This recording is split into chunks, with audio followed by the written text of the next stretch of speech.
आज आषाढी एकादशीच्या निमित्ताने पंढरपूरच्या विठ्ठल रुक्मिणी मंदिरामध्ये आकर्षक अशी फुलांची सजावट करण्यात आलेली आहे।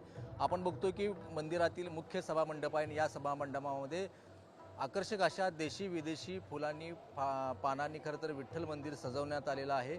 पुणे येथील भाविक भारत भुजबळ यांच्याकडून ही खरं तर सजावट करण्यात आलेली आहे। या सजावटीसाठी जवळपास 10 टन विविध फुलांचा वापर करण्यात आलेला आहे, तर 15 टन ऊसाचा वापर करून मंदिर पूर्णपणे सजवण्यात आलेलं आहे। फुलांनी आणि फळांनी मंदिर सजवण्यात आल्याने विठ्ठलाचं रूप देखील खुलून दिसतंय। आपण बघतो की खरं तर हे मंदिर आकर्षक अशा फुलांनी आणि विविध दिव्यांनी देखील ही उजळून निघालेलं आहे। आज आषाढी एकादशीचा मुख्य सोहळा आणि या सोहळ्यासाठी खरं तर लाखो भाविक आज पंढरपूरमध्ये आहेत। पदस्पर्श दर्शन घेण्यासाठी भाविकांनी मोठी गर्दी केलेली आहे।